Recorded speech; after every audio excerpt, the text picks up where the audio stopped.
सबै टल्किने वस्तुहरू हिरा हुँदैनन्। तपाईँले भनेको एकदम सही कुरा हो, किनभने त्यो परिवेशै त्यही छ नि त। तपाईँको माइन्डमा, हाम्रो बच्चाको माइन्डमा इन्जेक्ट त्यही हुन्छ कि जो राजनीति गरेका छन्, कर्मचारीहरू छन्, यिनी खराब रहेछन् भन्ने इन्जेक्ट भएको छ। त्यो वातावरण हामीले बनाएका छौँ। यसको पनि मैले हजुरलाई एउटा कुरा सुनाउन चाहन्छु। जुन तिल्किने वस्तु सबै हिरा मोती हुँदैन। All the glitters are not gold. एकदम राम्रो कुरा हो हजुरलाई।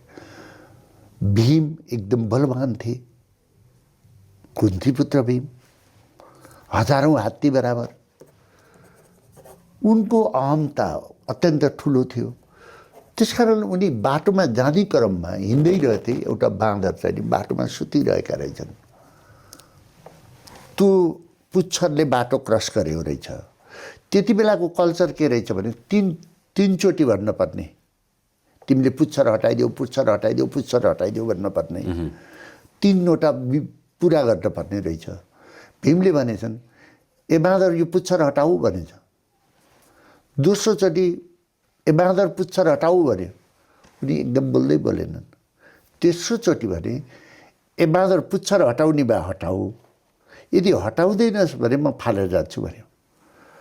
र बाँदरले भने हे भीम, म वृद्ध बाँदर हुँ, मैले धेरै दिन भयो खाना पनि खाएको छैन, म बिरामी छु, मेरो पुच्छर म हल्लाउन सक्दिनँ, चलाउन सक्दिनँ, त्यसपछि तिमी फालेर जाऊ, उठाएर जाऊ भनेपछि भीम एकदम बलियो। हाम्रा मान्छेहरूको, हाम्रो नेताहरूको, हाम्रो जुन अहमता थियो, यो जेन्जी आन्दोलन पर्दा अहमता थियो, अहिले त यस्तो छन्, कस्तो थियो होला। भीमले हातले गरेर त्यो उठाउन खोज्यो, त चल्दै चल्दैन। दुईटा हातले चला, चल्दै चल्दैन। त्यसपछि भीम आतिए र एकदम हात जोडेर भने मैले गल्ती गरेँ, तपाईँ को हो, तपाईँको रूप देखाइदिनुहोस्, म अनुरोध गर्छु भनेपछि तिनी पवन पुत्र हनुमान रहेछन्।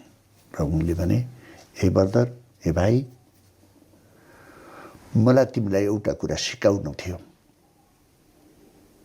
कि जुन कुरा तिमी देखिरहेका छौ त्यो सत्य नहुन सक्छ।